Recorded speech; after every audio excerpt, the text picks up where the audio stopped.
अब मुझे ये बताइए कि प्रत्याशियों की फेहरिस्त तो आपने दनादन अंदाज में जारी कर दी, कुछ बाकी रह गए, लेकिन ये 80 में से 80 का तोड़ क्या है समाजवादी पार्टी के पास? डबल इंजन की सरकार वहां जो आपका सवाल, हाँ, डबल इंजन की सरकार है और डबल इंजन की सरकार ने ढेर सारे ऐसे विकास किए हैं जिसको आप देखेंगी तो अभी हाल ही में उत्तर प्रदेश को जरा थोड़ा व्यापक दृष्टिकोण से आप देखिए। और जो आपका शुरुआती क्वेश्चन प्रश्न है और ये जो प्रश्न है कि उत्तर प्रदेश से ही क्या सरकार बदलेगी, क्या हाँ ये सच है कि उत्तर प्रदेश से ही इस देश की सरकार बदलेगी, ये इससे हम लोग संबद्ध होते हैं। और जो आपने पूछा कि प्लान क्या है, सरकार की डबल इंजन है। डबल इंजन की सरकार ऐसी सरकार है जिसमें साथी ने सही कहा कि उत्तर दे रहा है। उत्तर प्रदेश उत्तर कैसे दे रहा है? उत्तर प्रदेश उत्तर ऐसे दे रहा है कि जब पुलिस भर्ती के नौजवान 60 लाख नौजवान अपने आएगा परीक्षा केंद्रों पे तो पेपर लीक हो जाएगा और 417 पदों के लिए आरओ का नौजवान 12 लाख नौजवान वो जब उत्तर प्रदेश के तमाम विभिन्न शिक्षा केंद्रों पर जाएगा परीक्षा केंद्रों पर तो पेपर लीक हो जाएगा। तो उत्तर तो पहले दे ही रहे हैं। और हालात जो है कानून व्यवस्था की इस कदर है कि आप अगर देख लें तो हमीरपुर से लेकर के बनारस से लेकर बदायूं तक चारों तरफ बर्बरता है, लोगों बुलडोजर वाला न्याय है। लेकिन तो मनोज ये लड़ाई और बेहतर होती आरएलडी को आपकी नाक के नीचे से निकालकर एनडीए ले गया। मायावती पिछली बार थी, इस बार आपके साथ है नहीं आपने तो ये लड़ाई बेहतर होती अगर आप शुरुआती दौर से अपने इन सारे घटक दलों के प्रति थोड़ा चिंतित होते, ज्यादा बेहतर हो जाती लड़ाई आपकी। नहीं, देखिए हम लोग हमेशा अपने घटक दलों के प्रति चिंतित भी रहते हैं और उन्हें उचित सम्मान भी देते हैं। जो भी हमारे घटक दल में रहा होगा अगर आप उसका आकलन करें तो उसकी सीटें बड़ी होंगी, चाहे ओम प्रकाश राजभर जी रहे हों चाहे जयंत चौधरी रहे हों। आपने देखा होगा कि इससे पहले जयंत चौधरी जी के पास भी एक सीट नहीं थी और ओम प्रकाश राजभर की भी सीट बढ़ी है। आज जयंत चौधरी जी के पास 8-9 विधायक। लेकिन अब सवाल यह है कि क्या चरण सिंह जी को, श्रद्धेय चरण सिंह जी को धरती जो इतना धरती से जुड़े हुए और किसान पुत्र पूरी दुनिया में कहे गए, उनको भारत रत्न दे देने से क्या पश्चिमी उत्तर प्रदेश के जो प्रथम फेज में जहां कैराना से शुरू हो रहा हमारी बहन इकरा हसन और पीलीभीत तक जहां चुनाव है, क्या उस क्षेत्र में गन्ना किसानों का गन्ना मूल्य मिल गया? क्या गन्ना की वृद्धि हुई? गन्ना के मूल्य की वृद्धि हुई? एमएसपी पर क्या किसानों की जान नहीं गई? क्या पश्चिम उत्तर प्रदेश के जाट समुदाय, गुजर समुदाय के, दलित समुदाय के जो किसान थे, 700 से ज्यादा किसान जब शहीद हुए तो निश्चित रूप से उनमें उनकी एक बड़ी संख्या में भागीदारी थी। लेकिन तो मनोज ये बताइए ना, 2014 से 19 में आपके लिए क्या बदला? 14 में भी आप 5 पर खड़े थे, 19 में भी आप 5 पर खड़े हैं, 24 में क्या बदल जाएगा आप बताइए? उस समय तो बीएसपी आपके साथ थी, 19% वोट शेयर वाली पार्टी। आज बीएसपी है नहीं आपके गठबंधन में।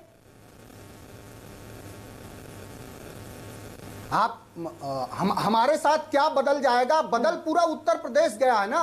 बदल ये जाएगा। अशोका यूनिवर्सिटी के प्रोफेसर सब्यसाची ने जो रिपोर्ट दिया और आपने जो मछली शहर से चंदौली तक का बताया, मैं चंदौली में का स्वयं रहा हूं, उसका गवाह रहा हूं कि चंदौली में किस तरह से भारतीय जनता पार्टी ने 2 अपराधियों को लगा करके दलित समुदाय का वोट ही नहीं पड़ने दिया। एक दिन वोटिंग से एक दिन पहले ही उनके हाथों में स्याही लगा दी गई। इस तरह से पूरे उत्तर प्रदेश में 25 लोकसभा क्षेत्रों पर बेईमानी हुई। अगर वो स्पष्ट चुनाव हुआ होता तो बसपा और सपा का गठबंधन 40 सीटें जीतता। तो 24 में कैसा चुनाव होगा? 24 में गारंटी है मनोज सिंह काका? 24 में क्या गारंटी स्पष्ट चुनाव होगा आपके नजरिए से?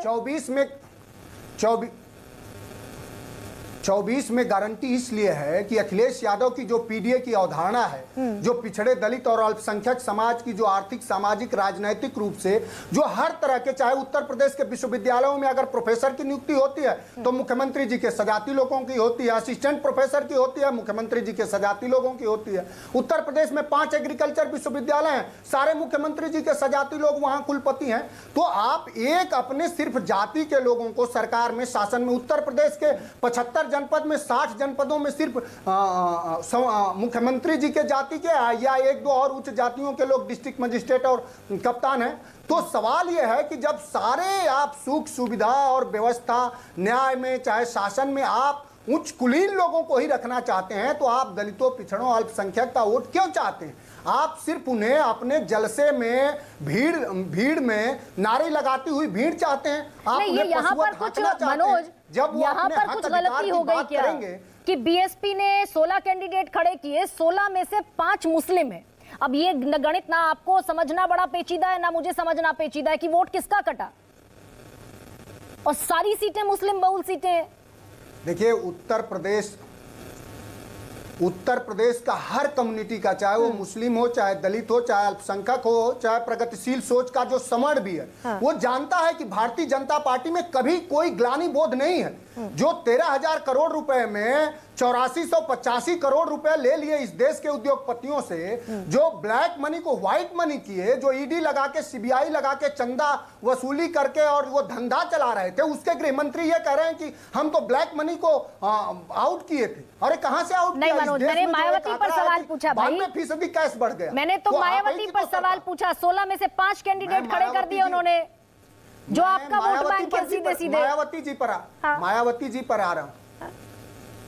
मैं ये स्पष्ट कह रहा हूं, हम सभी ये जानते हैं, और हमारा मुस्लिम वर्ग हो, चाहे दलित, चाहे अल्पसंख्यक, वो कोई किसी भी वर्ग से प्रत्याशी उतार दे, अब उसका हो सकता है कि भारतीय जनता पार्टी को कहीं से आंतरिक चाहे आवरण देना हो, लेकिन इस उत्तर प्रदेश की जनमानस जानती है कि उसके विकास का रास्ता कहीं से प्रशस्त होगा, उसके रोजगार का रास्ता कहीं से प्रशस्त होगा।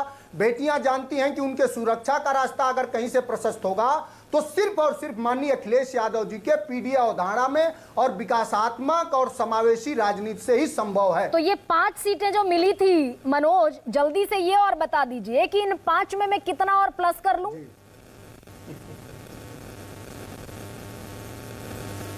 मैं आपको पहले भी कह चुका हूं, आज फिर मैं कह रहा हूं कि भारतीय जनता पार्टी उत्तर प्रदेश में सबसे अब छोटी पार्टी होगी इस 2024 के चुनाव में। जब परिणाम आएंगे और समाजवादी पार्टी का जो गठबंधन होगा वो सबसे ज्यादा सीट लेके आएगा। इसको एक लाइन, वो दुष्यंत कुमार की जो लाइन है कि इस नदी की धार से ठंडी हवा आती तो है, नाव जर्जर ही सही लहरों से टकराती तो है, एक चिंगारी कहीं से ढूंढ लाओ दोस्तों, इस दिए में तेल से भीगी हुई बाती तो है। तो इस बार समाजवादियों का समावेशी विकास जीतेगा, मानवता जीतेगी, किसान जीतेगा, मजदूर जीतेगा और बेरोजगार नौजवान का हौसला जीतेगा। लेकिन मनोज, इस कविता में आपने अपनी नाव को जर्जर कह दिया, इस पर मुझे एतराज है। खैर।